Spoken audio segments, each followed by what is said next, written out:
Hello and welcome to Radiant Academy. मैं अमोल चेपे आप सभी का स्वागत करता हूं रेडिएंट एकेडमी के इस 14 अगस्त के एडिटोरियल के एनालिसिस में। हम द हिंदू में से एक एडिटोरियल लेके आज उसका एनालिसिस करेंगे। उससे पहले हम 10 नए वर्ड्स देखेंगे। एक चीज़ आपको क्लास करते हुए अगर पॉसिबल हो तो ठीक है, अदरवाइज क्लास के बाद एक चीज़ करनी है। जो भी 10 नए वर्ड्स हम देखते हैं आपको उनका सेंटेंस खुद बनाने का ट्राई करना है। अगर आप खुद वो सेंटेंस बनाने का ट्राई करोगे तो देयर आर ग्रेट चांसेस कि आपको वो वर्ड यूज करना आएगा। राइट, अगर आपको वर्ड का यूज समझ में आ गया तो आप उसको ज़्यादा देर तक रिमेंबर करोगे। Just what you have to do, have to make one sentence for each word. आप अपने पास रखिए उस वर्ड को। अच्छा, आपने जो सेंटेंस बनाया वो सेंटेंस सही है या गलत है, इसको कहाँ चेक करेंगे? तो इसको चेक करने के लिए मैं आपको एक साइट दे देता हूँ। साइट जो है वो है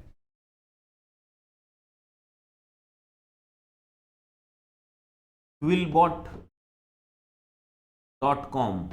ये साइट है quillbot.com। quillbot.com पे जाना है, सेंटेंस को वहाँ पुट करना है। जैसा ही आप सेंटेंस वहाँ रखोगे तो आपको ग्रामेटिकली कहीं अगर कुछ एरर होगा तो वो भी बता देगा, और अगर वर्ड का यूज सही है या गलत है वो भी सारी इंफॉर्मेशन वहाँ मिल जाएगी। ठीक है, ठीक है, तो इतना आपको करना है, इसे ध्यान में रखना। In addition to this there is this important information that I wanted to share कि 12 अगस्त से 2 नई बैच शुरू हुई है। एक बैंकिंग फाउंडेशन की बैच ऑफलाइन मोड में शुरू हुई है और दूसरी बैंकिंग फाउंडेशन की ही बैच ऑनलाइन मोड में शुरू हुई है। तो आप इन दोनों में से किसी भी बैच में आ सकते हो अगर आपको इंग्लिश, क्वांट और रीजनिंग को एकदम बेसिक लेवल से अगर सीखना है तो। ठीक, चलो let us now move on to our first word. तो आज हमारा जो पहला वर्ड है वो है बेनेवोलेंट। ठीक है, benevolent. What is benevolent? Let us read the sentence first. The benevolent woman donated a large sum to the orphanage. Benevolent woman donated large sum to the local orphanage. Orphanage मतलब क्या होता है? अनाथालय, अनाथ आश्रम, that is orphanage. कैसी woman थी? ऐसी वुमन थी जिसने बहुत बड़ा डोनेशन दिया है। डोनेशन देने वाले लोग जनरली दिलदार होते हैं, है ना? तो जेनरस होना, दिलदार होना, है ना, किसी और के लिए काम करना, ऐसे दिल का होना कि जो दूसरों के लिए काम करे, उस व्यक्ति को काइंड हार्टेड जिसे हम कहते हैं, जिसका मन साफ हो, दिल अच्छा हो, उसे कहेंगे हम बेनेवोलेंट। ठीक है, तो बेनेवोलेंट का मीनिंग क्या होता है? वेल मीनिंग एंड काइंडली, बहुत काइंडली बिहेवियर है ना। सिनोनिम क्या होंगे इसके? काइंड मतलब दयावान, दयालु, चैरिटेबल दान धर्म करने वाले, और जेनरस यानी दिलदार। जनरस का मतलब क्या होता है? दिलदार होता है। ठीक है, क्लियर, समझ में आ गया ये वर्ड बेनेवोलेंट। इसके एंटोनिम क्या होंगे फिर? जो दिलदार नहीं है, एक तो क्रूएल है, दुष्ट है, या अनकाइंड है, या मलेवोलेंट है ना।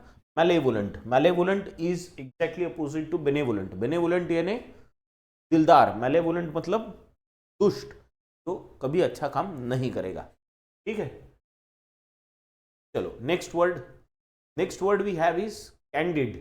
ये तो वर्ड आपने बहुत बार सुना होगा। कैंडिड फोटो सुना है ना? Candid photo. कैंडिड फोटो मतलब कैसा होता है?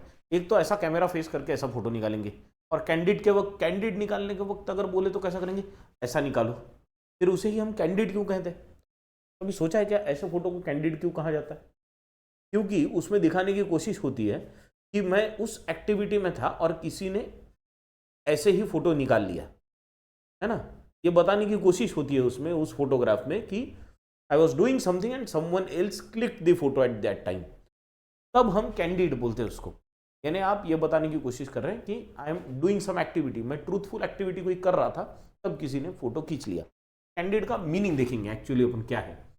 कैंडिड, सेंटेंस पढ़ो आपको ध्यान में आएगा। He gave a candid response to the question about his past experiences. अब यहाँ पे उसने कैसा रिस्पॉन्स दिया है?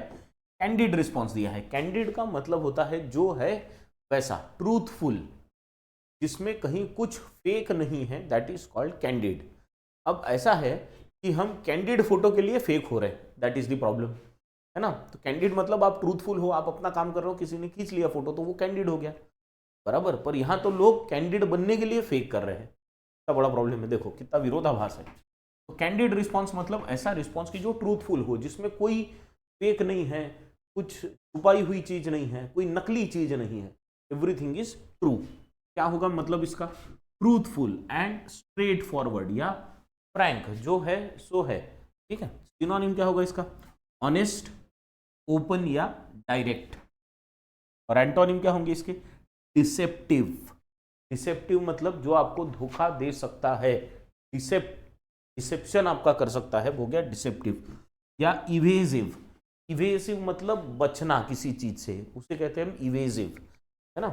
या डिसऑनेस्ट, समझ गए। तो कैंडिड का मतलब क्या होता है? ट्रूथफुल, जैसा है वैसे। तो आप कोई एक्टिविटी कर रहे थे और किसी ने फोटो खींच लिया, तो आप जैसे थे उसी एक्टिविटी में फोटो खींच लिया, तो वो कैंडिड बन गया। पर लोग कैंडिड के लिए खुद से फेक कर रहे हैं, विच इज नॉट राइट, ठीक है। चलो चले नेक्स्ट वर्ड में। Next word we have is defer. Defer, ठीक है। वैसे डेफर 2-3 मीनिंग से यूज होता है, देखेंगे इसमें कितने मीनिंग्स आते हैं हमारे। पहला सेंटेंस, पहला नहीं एक ही सेंटेंस है इसका, चलो। They decided to defer the meeting until everyone could attend. तब तक मीटिंग को डिफर किया गया जब तक सबका नहीं जमता, सबका आना नहीं जमता। डेफर किया गया मतलब उसको पोस्टपोन किया गया, आगे ढकेलना, दैट इज कॉल्ड डेफर। एक ये मीनिंग है, आगे ढकेलना, ये एक मीनिंग है डेफर का। दूसरा मीनिंग ऐसा भी हो सकता है, it is not necessary that you agree with me, you can also defer with me. Defer मतलब यहां पे you can have a different point of view, है ना। we too can have a different point of view or you can have a different point of view than me, समझ गए। तो is called defer, समझ गए। तो defer के दो मतलब होंगे, एक डेफर का मतलब होता है आगे ढकेलना, दूसरा डेफर का मतलब होता है कि डिफरेंट पॉइंट ऑफ व्यूज है। क्या होगा इसका मीनिंग? एक तो हो जाएगा to postpone, to delay, to yield respectfully to another's opinion और जजमेंट, है ना। जैसे आपने कहा कि sir I defer from your view, यानी आपने जो मत दिया है मैं उससे डेफर करता हूं। What you are doing, you are yielding respectfully, आप ये बोल रहे हैं रिस्पेक्टफुली कि सर मेरा मत अलग है आपके ओपिनियन या आपके जजमेंट से, उसे कहेंगे डेफर करना, समझ गए। दोनों मतलब डिफर के, एक वर्ड होगा पोस्टपोन करना, आगे धकेलना, दूसरा वर्ड होगा अपने मत को दूसरे के मत से थोड़ा सा अलग करना, डेफर। सिनोनिम क्या होंगे इसके? पोस्टपोन, डिले या यील्ड, ये तो तीनों वर्ड ऊपर यूज कर लिए हमने। एंटोनिम्स क्या होंगे फिर? एडवांस, एक्सपीडाइट या इंसिस्ट करना किसी, ठीक है। समझ गया वर्ड डेफर, दोनों मीनिंग समझ गए।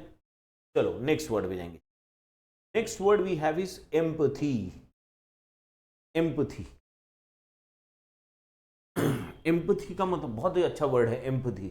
अगर आप में एम्पथी हो, आप बहुत अच्छे व्यक्तियों में गिने जाओगे, बहुत अच्छे व्यक्तियों में। क्या होता है एम्पथी? देखो, her empathy allowed her to connect with others on deep emotional level. उसमें एम्पथी थी, और उसमें जो एम्पथी थी उसकी वजह से वो क्या कर सकती थी? डीप इमोशनल लेवल पे सबसे कनेक्ट कर सकती थी। एम्पथी का मतलब होता है किसी दूसरे व्यक्ति की फीलिंग्स को समझना, की फीलिंग्स को बांटना, उनकी फीलिंग्स को शेयर करना, है ना, समझ के उस प्रकार से रिस्पॉन्ड करते आना, दैट इज कॉल्ड एम्पथी। तो एम्पथी का मतलब क्या होता? The ability to understand and share the feelings of others. दूसरों के दुख को समझ सकना, दूसरों की खुशी को समझ सकना, दूसरों की भावनाओं को समझ सकना, दैट इज एम्पथी। सिनोनिम क्या होगा? कंपैशन।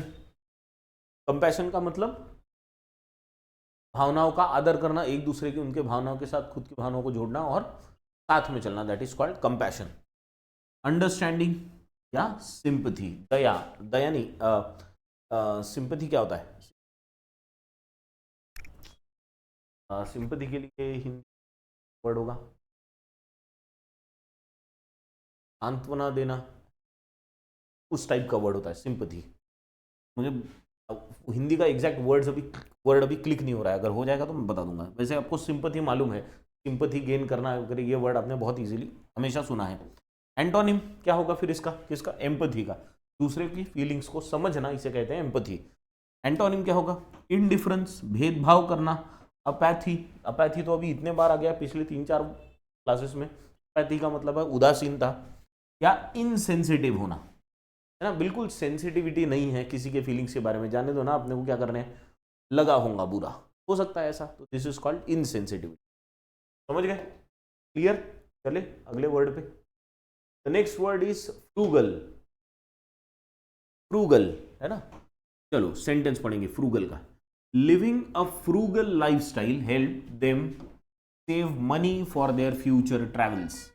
फ्यूचर ट्रैवल्स के लिए उनके पास पैसा बचा क्योंकि उन्होंने कैसे लाइफस्टाइल को अपनाया, फ्रूगल लाइफस्टाइल को। फ्रूगल यानी पैसे बचाने वाली, कंजूसी भरा, दैट इज फ्रूगल। फ्रूगल का मतलब होता है कंजूसी, हर हमेशा निगेटिव सेंस में ही वैसा नहीं है, पैसे बचाना है, कम पैसे खर्चा करना, दैट इज कॉल्ड फ्रूगल, है ना। मीनिंग क्या होगा इसका, इकोनॉमिकल इन यूज और एक्सपेंडिचर, प्रूडेंटली सेविंग और स्पेयरिंग, बहुत ज्यादा खर्चा ना करना, पैसे बचाना, इज कॉल्ड फ्रूगैलिटी, क्या, फ्रूगल होना। फ्रूगल एडजेक्टिव हो गया किसी व्यक्ति के बारे में, अगर आप ऐसे करते हो तो उस प्रोसेस को फ्रूगैलिटी बोलेंगे। सिनोनिम क्या होगा, थ्रिफ्टी, थ्रिफ्टी का मतलब कंजूस, पैसे बचाने वाला। इकोनॉमिकल या प्रूडेंट, यानी जितना जरूरी है उतना ही खर्चा करेंगे, दैट इज प्रूडेंट। एंटोनिम क्या होंगे इसके, एक्स्ट्रावैगेंट, एक्स्ट्रावैगेंट यानी बहुत ज्यादा, बहुत खर्चा करना है, बड़ी शादी, अंबानी वाली शादी जो थी दैट इज एक्स्ट्रावैगेंट, शादी भी नहीं हुई अभी तो, वो जो भी हुआ है एंगेजमेंट वगैरह सबसे पहला, दैट इज ऑल एक्स्ट्रावैगेंट, है ना। प्री वेडिंग, वेस्टफुल, लैविश, है ना, लैविश यानी जिसमें बहुत एक्सपेंडिचर किया है, समझ गए। फ्रूगल का मतलब कंजूस, पैसे बचाने वाला, कंजूस ही होगा नहीं, पैसे बचाना इज ऑल्सो कॉल्ड फ्रूगल। चलो next word, next word we have is impartial.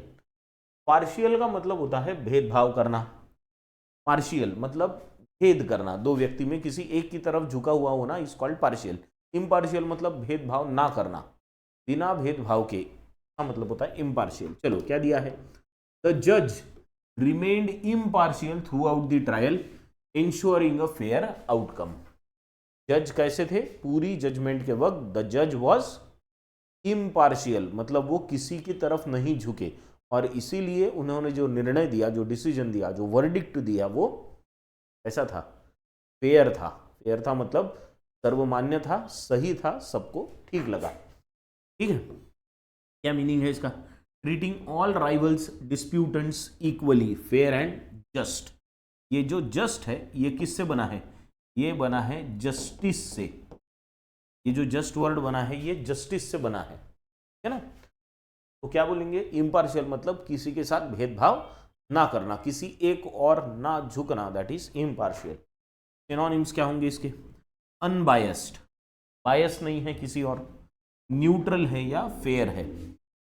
Antonym क्या होंगे इसके, बायस्ड होना, प्रिजुडाइज्ड होना। प्रिजुडाइज का मतलब पहले ही अपने दिमाग में कुछ तो भी सोच लेना, कि पहले ही आपने न्यूज़पेपर में पढ़ लिया या न्यूज़ चैनल पे आपने देख लिया कि ये व्यक्ति गुनहगार है, और अगर आप जजमेंट देने बैठे हो और आपने पहले ही सोच के रखा है नहीं ये व्यक्ति गुनहगार है, तो आप केस को सही तरीके से शायद नहीं समझ पाओगे। ऐसी सोच जो पहले ही हम बना लेते हैं उसे कहते हैं प्रिजुडाइस, है ना, पहले ही किसी के बारे में सोच बना लेना उसे कहते हैं प्रिजुडाइस, है ना। या पार्शियल, पार्शियल तो मतलब, पार्शियल का मतलब तो मैंने सबसे पहले बताया, तब भेद करना, किसी एक साइड झुकना इज पार्शियल। इम्पार्शियल मतलब किसी साइड ना झुकते हुए तटस्थ रहना, दैट इज इम्पार्शियल। चलो next, next word we have is jubilant. Jubilant, jubilant नहीं, जुबिलेंट। जुबिलेंट का मतलब होता है बहुत खुश, बहुत Anandi. The team was Jubilant, हर्षोल्लास से भरी हुई थी ना। The team was Jubilant after winning the championship game, championship game जीतने के बाद बहुत हर्षित थी, हर्षोल्लास से भरी थी, आनंदित थी, उसे कहेंगे हम जुबिलेंट, खुश थी। मीनिंग क्या होगा, फीलिंग और एक्सप्रेसिंग ग्रेट हैप्पीनेस और ट्रायम्फ। ट्रायम्फ का मतलब होता है जीत, तो जीत का यानी जीत होने के बाद जो फीलिंग होती है दैट इज जुबिलेंट, ठीक है। सिनोनिम क्या होगा इसका, जॉयफुल, इलेटेड या ट्रायम्फंट, ठीक है। और एंटोनिम, डिप्रेस्ड, सॉरोफुल या अनहैप्पी। जो जीतने के बाद होगी दैट इज जुबिलेंट, जो हारने के बाद होगी वो होगी सॉरोफुल, अनहैप्पी या डिप्रेस्ड। क्लियर, जुबिलेंट, समझ गए? इसी वर्ड्स हैं, आज के words are very easy, easy in the sense आपने वो सुने हैं। मेटिकुलस, ये भी वर्ड सुना होगा, मेटिकुलस। क्या होता है मेटिकुलस? मेटिकुलस मतलब बहुत डिटेल लेवल पे जाना, बहुत डिटेल लेवल पे planning is called meticulous planning. चलो क्या दिया है, she was meticulous in her work, very sincere, हर बारीक बारीक चीजों को देखना यानी meticulous. Ensuring every detail was perfect, word कौन सा इसमें इंपॉर्टेंट? डिटेल। डिटेल का मतलब ही क्या होता है? मेटिकुलस। डिटेल्स को देखना, डिटेल्स में जाना मतलब मेटिकुलस होना, meaning showing great attention to detail, very careful and precise. Synonyms, thorough, thorough मतलब in detail, पूरी तरह से किसी चीज को समझना, डिटेल्ड करना, या स्क्रपलस, पूरी तरह से समझना चीजों को। एंटोनिम क्या होंगे इसके? केयरलेस, निग्लिजेंट या sloppy. Sloppy is again careless, है ना? कुछ किताबें यहां से वहां लेके जा रहे हो, एक किताब इधर गिर रही है, एक किताब उधर गिर रही है, ऐसा हो रहा है, तो लोग क्या बोलेंगे आपको? यू आर स्लॉपी, केयरलेस हो, तो नहीं हो पा रहा है अच्छे से, यू आर स्लॉपी। समझ गए? चले अगले वर्ड पे। मेटिकुलस मतलब डिटेल्ड, ना, बहुत बारीक बारीक चीजों को देखना। Next word is plethora. Plethora मस्त वर्ड है, प्लेथोरा। चलो सेंटेंस पढ़ेंगे। The buffet offered a plethora of options from sea food to vegetarian dishes. जो बफे अरेंज किया था उसमें बहुत सारे फूड के ऑप्शंस थे, सी फूड से लेके वेजिटेरियन डिशेस तक सब था, उसमें बहुत सारे ऑप्शंस थे। Plethora of option, plethora of options, तो प्लेथोरा का मतलब क्या होगा? बहुत सारा। Plethora means in large quantities और नंबर, ठीक है? अ लार्ज और एक्सेसिव अमाउंट ऑफ समथिंग, ना, कोई चीज बहुत बड़े प्रमाण में होना या उसके बहुत सारे नंबर्स में होना, that is plethora. Synonym, abundance यानी बहुत ज्यादा, सरप्लस यानी जितना चाहिए उससे ज्यादा, प्रोफ्यूजन यानी इन लार्ज क्वांटिटीज, प्रोफ्यूज बहुत ज्यादा, है ना? एंटोनिम, प्रोफ्यूज का आपने सुना होगा, ही इज ब्लीडिंग प्रोफ्यूजली, ऐसा प्रोफ्यूजली बोलते हैं, profusely, he is bleeding profusely यानी बहुत ज्यादा खून बह रहा है ना? तो प्रोफ्यूज का मतलब होता है बहुत ज्यादा, उसी से बना है प्रोफ्यूजन। एंटोनिम क्या होंगे इसके? स्कार्सिटी कमतरता, लैक कमी, एफिशिएंसी अगेन कमतरता, है ना? समझ गया? प्लिथोरा, प्लिथोरा का मतलब क्या होगा? Thing which is in very large quantities और नंबर। चलो next word and the last word for today, फिर हम इसके बाद एडिटोरियल देखेंगे, ठीक है? तो लास्ट वर्ड जो है हमारे लिए आज का वो है यूबिक्विटी। आई थिंक हमने यूबिक्विटस ये वर्ड ऑलरेडी देखा है, यूबिक्विटस, तो उसी का नाउन फॉर्म है यूबिक्विटी, ठीक है? चलो सेंटेंस पढ़ेंगे। The ubiquity of smartphones has transformed modern communication. Modern communication को ट्रांसफॉर्म करके रख दिया है स्मार्टफोन्स की यूबिक्विटी की वजह से, और यूबिक्विटी ने, है ना? अभी मुझे आपसे कम्युनिकेट करने के लिए हर बार आपको क्लास में बुलाना पड़ता है क्या? नहीं। क्लास में बहुत सारा समय सिर्फ ग्रामर और एग्जाम को कैसे सॉल्व करना है इसमें बीत जाता था। ये जो नॉलेज बढ़ाने वाली चीजें हैं आपकी, ये कराने के लिए क्लास में शायद उतना समय नहीं मिल पाता था, एक 4 महीने की बैच में, 6 महीने की बैच में। अब because you have smartphones and I have this arrangement, क्या हो रहा है? We have transform the communication. अब ये कम्युनिकेशन पूरा ट्रांसफॉर्म हो चुका है, बराबर? तो स्मार्टफोन्स सब जगह होने की वजह से, सब जगह मिलने की वजह से ये पॉसिबल हुआ है। तो सब जगह मिलना, कोई भी चीज सब जगह होना, एवरीवेयर का मतलब होता है यूबिक्विटी। यूबिक्विटस का भी मतलब वही होता है, ऐसी चीज जो हर जगह पे होगी उसे कहेंगे हम यूबिक्विटस, और किसी चीज का हर जगह पे होना is called ubiquity, meaning the fact of appearing everywhere और ऑफ बीइंग वेरी कॉमन, कोई चीज बहुत कॉमन होना या हर जगह पे होना। सिनोनिम, ऑमनीप्रेजेंस या परवेजिवनेस यानी हर जगह पे होना, टू बी प्रेजेंट एवरीवेयर। और एंटोनिम क्या होगा इसका? रेयरिटी या स्कार्सिटी। समझ गए? क्लियर? तो जैसा मैंने पहले कहा था, आपको क्या करना है, अभी जितने भी 10 वर्ड्स हमने देखे उनका एक एक सेंटेंस खुद बनाने का ट्राई करो। यू डू इट, आपको बहुत बहुत वो वर्ड्स जल्दी याद रहना शुरू हो जाएंगे। ठीक है, चलो तो अभी let us move on to the editorial. समझ गए यहाँ तक, क्लियर है? चलो let us move on to the editorial. तो the article is now in front of you. ये आर्टिकल है, किस चीज पे आर्टिकल? आर्टिकल है step down on upholding the integrity of SEBI. ठीक है, चलो तो just go through it, read it quickly and then we will discuss.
Done, पढ़ लिया?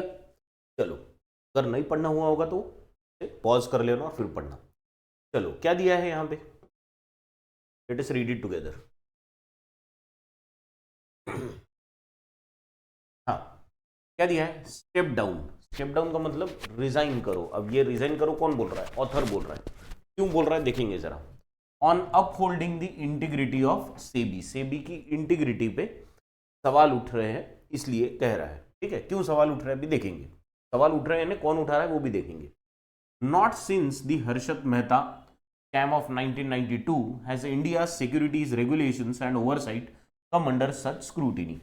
1992 में जो हर्षद मेहता स्कैम हुआ था उसके बाद जो हमारी रेगुलेटरी बॉडी है ना, उस पर पहली बार ऐसे सवाल उठे हैं, ऐसा ऑथर का कहना है। ठीक है, have oversight come under such scrutiny. Scrutiny का मतलब होता है डिटेल लेवल पे जांच करना या डाउट रेज करना किसी। The securities and exchange board of India SEBI which was established as a statutory body. Statutory body का मतलब क्या होता है? एक ऐसी संस्था जो किसी एक्ट द्वारा बनाई गई हो। दैट ईयर मतलब कौन सा? 1992 में ही सेबी बना था एक एक्ट के द्वारा। उससे पहले क्या हुआ था? स्कैम हुआ था 1992 का, एक मूवी भी बनी है उस पर, स्कैम 1992। मूवी नहीं, एक वेब सीरीज आई है उस पर, है ना। तो हर्षद मेहता स्कैम्स के नाम से वो जाना जाता है। तब हमारी सिक्योरिटी रेगुलेटरी बॉडीज पे बहुत सवाल उठे थे, उसके बाद अभी उठ रहे हैं, ऐसा ऑथर का कहना है। It was constituted as a non-statutory body in April 1988 through a resolution of Government of India.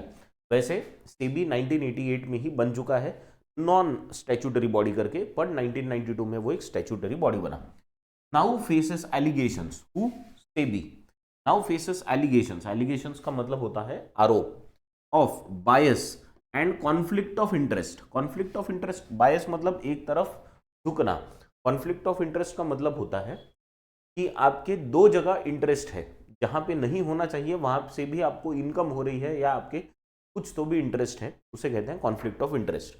For example, अगर एक ही व्यक्ति एक सरकारी जांच एजेंसी का डायरेक्टर हो और उसी के साथ वो किसी प्राइवेट कंपनी का बोर्ड ऑफ डायरेक्टर हो और उस प्राइवेट कंपनी के अगेंस्ट एलिगेशंस होंगे जिसकी जांच इसी कंपनी, इसी संस्था को करनी है जिसके ये डायरेक्टर है, तो वहां पे कॉन्फ्लिक्ट ऑफ इंटरेस्ट आने के चांसेस है, बराबर है। या इसका मतलब अगर कोई व्यक्ति किसी संस्था का डायरेक्टर बनता है या ऐसे पोजीशन में आता है कि वो डिसीजन ले सकता हो, तो वो बाकी सारी चीजों से दूर रहना चाहिए, बराबर है, नहीं तो फिर कॉन्फ्लिक्ट ऑफ इंटरेस्ट आ जाए। राइट एट द टॉप, है ना, बायस और conflict of interest right at the top, यानी जो टॉप बॉसेस है सेबी के, उन पे सवाल उठ रहे हैं, ये ऑथर का कहना है।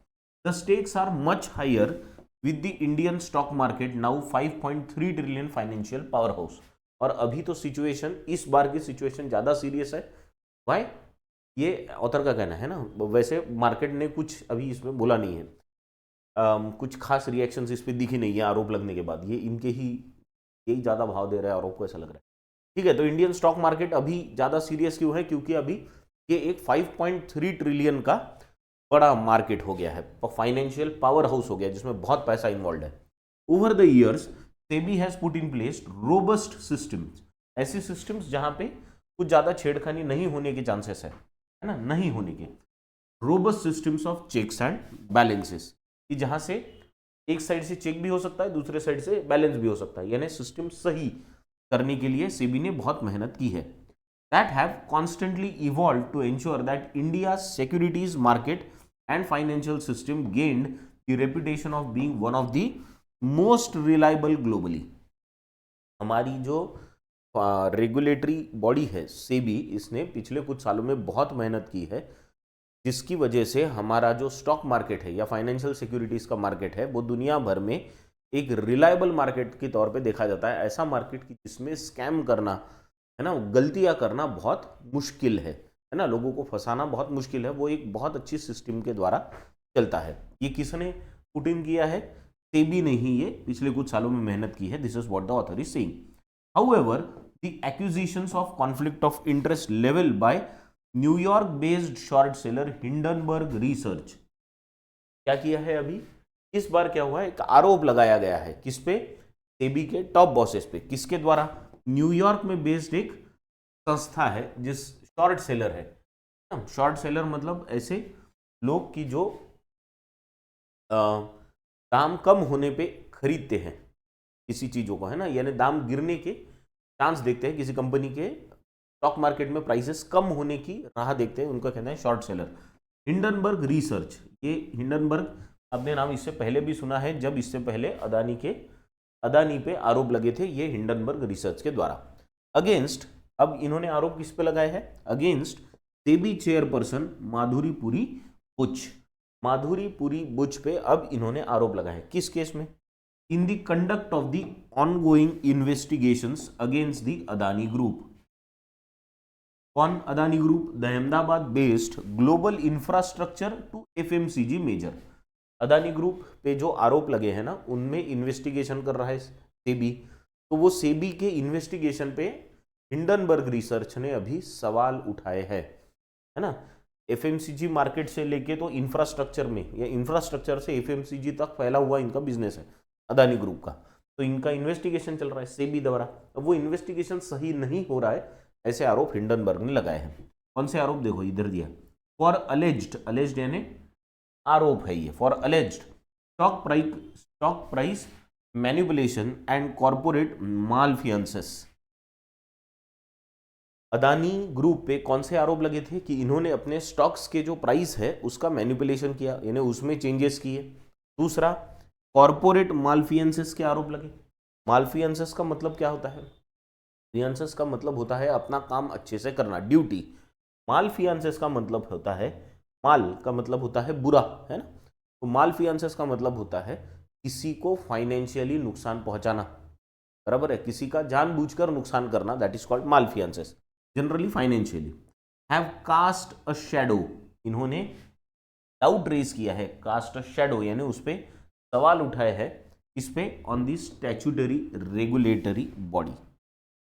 मतलब लास्ट पैरा में क्या दिया है, क्या बोला है? हिंडनबर्ग रिसर्च ये न्यूयॉर्क बेस्ड एक संस्था है जिन्होंने सेबी के जो चेयरपर्सन है माधवीपुरी बुच, इन पे सवाल उठाए हैं कि उन्होंने सेबी के चेयरपर्सन रहते हुए जो इन्वेस्टिगेशन अदानी ग्रुप का किया है वो सही से नहीं किया है, ऐसे आरोप लग रहे हैं। ठीक है, चलो go through the next part.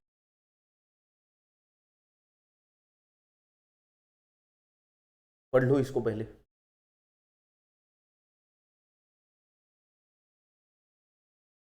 अब एक काम करना, इसे पॉज करके पढ़ लेना, मैं ऐसा समझता हूं अभी कि you have read the entire passage. चलो क्या दिया है? The main conflict concerns investments made by Mrs Buch and her husband Dhaval Buch in obscure offshore funds based in two tax havens, Bermuda and Mauritius, where Adani Group chairman Gautam Adani's brother Vinod Adani had allegedly also made investment. अब इनका क्या कहना है कि conflict कहां से आ रहा है, यानी कैसे क्या बोल रहा है कि कॉन्फ्लिक्ट है। तो इनका कहना है कि हिंडनबर्ग रिसर्च ने ये आरोप लगाया है कि माधुरी पुरी बुच, ये जो है ये मिसेस बुच और उनके हस्बैंड धवल बुच, इन्होंने क्या किए हैं, इन्होंने ऑफशोर फंड्स में इन्वेस्टमेंट किए हैं। कहाँ पे? टैक्स हेवेंस में, ऐसी जगह जहां पे आपको टैक्सेस नहीं लगते या बहुत ही कम लगते हैं। ऐसी कंट्रीज है ये बर्मुडा या मॉरिशियस जैसी कंट्रीज, यहाँ पे इन्होंने फंड्स में कुछ पैसे लगाए हैं। हिंदुस्तान में कहीं नहीं लगाए, वहां पैसे लगाए, वहां पैसे इन्वेस्ट किए, है ना। और उसी फंड्स में और इन्वेस्टमेंट किसने की है? तो अदानी ग्रुप के जो चेयरमैन है गौतम अदानी, उनके भाई विनोद अदानी ने।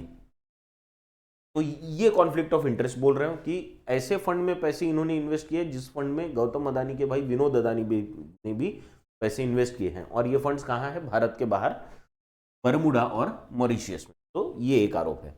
अ second conflict arises over Buch consultancy firms in Singapore and India that the couple said were used by Mr. Buch to advise prominent clients in the Indian industry since 2019.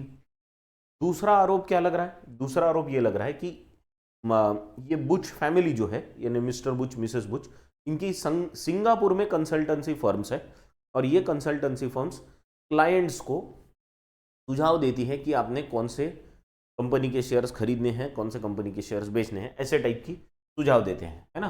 Prominent clients को advice करने का काम करते हैं, advice करने का काम करते हैं, सजेस्ट करते हैं कि क्या करना चाहिए। और ये ऑर्गेनाइजेशन कब से चल रही है? 2019 से चल रही है। ये आरोप है, this is an allegation that has been made by Hindenburg research. It is not clear if some of them are SEBI regulated. इसमें कुछ ऐसे भी है जो शायद सेबी रेगुलेटेड ना हो, पर इसके बारे में कुछ पता नहीं है। The Butchs claim that these firms went dormant immediately upon Mrs. Butch's acceptance of the whole-time membership of the on the SEBI's board. अब ये पति पत्नी जो है बुच, धवल बुच और मिसेस बुच, माधवीपुरी बुच, इनका क्या कहना है कि जैसे ही मिसेस बुच ने सेबी के चेयरमैन के पद की जिम्मेदारी संभाली थी, तब से ही ये जो ऑर्गेनाइजेशंस थी इनमें उन्होंने काम करना छोड़ दिया था। ये ऑर्गेनाइजेशंस क्या हो गई थी? Where dormant. इमीडिएटली ये जो संस्थाएं थी वो उन्होंने उसमें काम करना रोक दिया था, वो संस्थाएं ही डॉर्मेंट हो गई थी। 2019 से ये काम नहीं कर रही है, ऐसा उनका कहना है। हाउएवर हिंडनबर्ग 2019 से मतलब जब से चेयरमैन बनी है, ये चेयरमैन बनी जब LIC का IPO वगैरह आया था ना, उस वक्त की बात है। तो 3 साल हो गए आई थिंक। तो 3 साल पहले ही वो ऑर्गेनाइजेशंस क्या हो गई थी? डॉर्मेंट हो गई थी। This is what they are saying. However Hindenburg in its rebuttal का मतलब होता है जवाब। Rebuttal to this response claims, इन्होंने रिस्पॉन्ड किया तो उस रिस्पॉन्स को फिर से रिस्पॉन्ड करना पड़ेगा हिंडनबर्ग तो उन्होंने क्या रिस्पॉन्ड किया? तो इन्होंने क्लेम किया that not only was the Indian entity functioning but it also clogged revenues of about $3 lakh between financial years 22 and 24। तो हिंडनबर्ग की तरफ से क्लेम क्या है कि नहीं, ये ऑर्गेनाइजेशंस बंद तो नहीं हुई, एक्चुअली ये शुरू है, पर ये किसकी है? मिस्टर बुच की है ना। तो मिस्टर बुच ये ऑर्गेनाइजेशन चला रहे हैं, ये ऑर्गेनाइजेशन चल रही है, चल ही नहीं रही है, तो इनके $3 लाख का क्या हुआ है? रेवेन्यू भी इन्होंने जनरेट किया है 2 सालों में, 2022 और 2024 के बीच में। ठीक, next, this is an unprecedented case. Unprecedented मतलब ऐसा केस जिसका कोई भी रेफरेंस इससे पहले नहीं मिलता, यानी ऐसे टाइप का केस इससे पहले तो नहीं आया। तो something that is completely new और completely record breaking, that is called unprecedented. Something which is completely new, that is unprecedented, जिसका कोई भी प्रेसिडेंट नहीं है। प्रेसिडेंट का मतलब होता है कोई पीछे का रेफरेंस नहीं है, ऐसा, यानी ऐसी चीज पहले कभी नहीं हुई, मतलब अनप्रेसिडेंटेड। तो this is an unprecedented case with wide ramifications. Ramifications का मतलब होता है असर होना, तो इसके बहुत लॉन्ग टर्म असर होंगे, बहुत बड़े असर होंगे, ऐसा ऑथर को लगता है। Where the Indian financial regulators top appointee is directly involve. The Adani group has been under SEBI investigation for charges related to stock market manipulations for the past 18 months. तो ऑथर के अनुसार क्या है कि ये ऐसा पहली बार हुआ है, इससे पहले ऐसा कभी नहीं हुआ कि जहां पे सेबी जो रेगुलेटरी बॉडी है इसके डायरेक्टली टॉप बॉसेस ही इन्वॉल्व है, टॉप बॉस ही इन्वॉल्व है। पिछले 18 महीनों से अदानी ग्रुप के अगेंस्ट इन्वेस्टिगेशन चल रहा है। There has been investigation for last 18 months, जिसमें सेबी ने क्या कहा है, SEBI has said that 23 out of 24 charges under investigation have been completed. जो 24 चार्जेस हिंडनबर्ग रिसर्च ने लगाए थे उनमें से 23 चार्जेस की तो जांच कंप्लीट हो चुकी है, एक की जांच बाकी है या वो चल रही है। This is what the SEBI has said. अब ये दो ऑर्गेनाइजेशंस के बीच में लड़ाई है जिसमें ऑथर साहब किसी एक की साइड ले रहे हैं, तो वो थोड़े से बायस्ड लग रहे हैं, दूसरी साइड की भी जांच करनी चाहिए इनकी। नेक्स्ट चलो last part, go through it, 5-6 lines है, जस्ट गो थ्रू इट।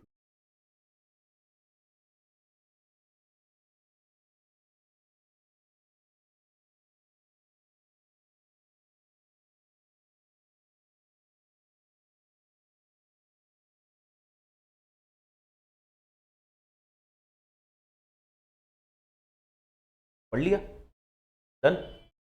चलो क्या कहा है लास्ट पार्ट में, whether or not Mrs Buch influenced investigations और decisions involving the Adani group, the real issue is that there can be no room for any lingering doubts. अब author का यहां क्या कहना है कि ये पक्का पता नहीं कि मिसेस बुच ने इन्वेस्टिगेशन को प्रभावित किया है या नहीं किया है, किया भी होगा तो ठीक है, नहीं भी किया होगा तो भी ठीक है, जो भी होगा, पर ये सिचुएशन नहीं रह सकती। There can be no room, यानी ये चीज के लिए कोई जगह नहीं है कि वहां पे कोई डाउट लिंगरिंग रहे। लिंगरिंग मतलब डाउट रहे, लटका रहे, कोई डाउट में ये चीज रहे, दैट इज लिंगरिंग। डाउट रहने का कोई चांस नहीं रखना चाहिए, इनका कहना है। तो अगर डाउट नहीं रखना है तो ये क्या मांग कर रहे हैं फिर, it would be in the fitness of the things for Mrs Buch to resign from her position to ensure a thorough investigation। तो क्या कहना है कि डाउट नहीं रखना चाहिए, इसलिए मिसेस बुच को रिजाइन करना चाहिए। अगर वो खुद उस पद पे बनी रहेंगी और उनके ही नीचे इन्वेस्टिगेशन चलते रहेंगे तो लोग डाउट करेंगे। लोग यानी कौन, ये ऑथर और वो हिंडनबर्ग, ये दो ही डाउट कर रहे हैं, बाकी तो कोई डाउट नहीं कर रहा। तो ये इनके डाउट रहेंगे, तो ऐसे डाउट नहीं रहने चाहिए, इसलिए माधुरीपुरी बुच ने क्या करना चाहिए, रिजाइन करना चाहिए। This is what the author is saying. Investigation into the allegations against the Adani Group. After all, the integrity of India's securities regulatory body itself is at stake. तो इनका कहना है कि इसकी वजह से क्या हो रहा है कि हमारी जो रेगुलेटरी बॉडी है उस पर सवाल उठ रहे हैं। अच्छा, सवाल उठाने वाले कौन है, दो ही लोग हैं, एक हिंडनबर्ग है और दूसरे कुछ ऑथर्स हैं जो न्यूज़पेपर में लिख रहे हैं। लेकिन आरोप तो लगे हैं, इस पे माधुरीपुरी बुच पे आरोप लगे हैं, और ये आरोप लगाने वाली वही संस्था है हिंडनबर्ग रिसर्च, जो एक शॉर्ट सेलर है। मतलब आरोप लगाने के बाद उस कंपनी के शेयर प्राइसेस कम होने की राह देखती है ताकि फिर वो प्रॉफिट कमा सके। ठीक, तो इस तरह का ये आर्टिकल है आज के पेपर में, सुबह सुबह आया हुआ एडिटोरियल है। Now let us go through some questions. इसके बेसिस पे आपके लिए कुछ क्वेश्चंस हैं, इसके आंसर्स आपको देने हैं। The first question is, why is the author questioning the conduct of SEBI. SEBI के कंडक्ट को क्यों क्वेश्चन कर रहे हैं ऑथर, इसका आंसर आपको बताना है। दूसरा क्वेश्चन है, according to the passage what accusations are levelled by Hindenburg Research against Madhavi Puri Buch. Madhavi Puri Buch के अगेंस्ट कौन से एलिगेशंस हिंडनबर्ग ने लगाए हैं। तीसरा जो सवाल है आपके लिए वो है, which of the following word has nearly the same meaning to the word malfeasances. ये वर्ड हमने देखा अभी, इसका सिनोनिम क्या है, नियरली सेम मीनिंग वाला वर्ड कौन सा है, ये आपको बताना है। उसके बाद दो क्वेश्चंस है लास्ट में, जहां पे आपको कास्ट शैडो ये एक फ्रेज दी गई है, इसका मतलब क्या है ये आपको बताना है। और फाइनल है, why is the author seeking resignation of SEBI chief. SEBI chief का रेजिग्नेशन क्यों मांग रहे ऑथर, इसका भी आंसर आपको देने की करनी है। सारे आंसर्स कहाँ देने हैं, कमेंट बॉक्स में देने हैं आप। और एक चीज याद रखना, जैसे मैंने एकदम पहले कहा था, सारे के सारे वर्ड्स का एटलीस्ट एक सेंटेंस आप खुद बनाने का ट्राई करो। quillbot.com पे उस पर उसको चेक करो, सो दैट आपको पता चले कि आपने जो सेंटेंस बनाया है वो ग्रामेटिकली करेक्ट है या नहीं है। ठीक, thank you for staying with us for so long. You very much.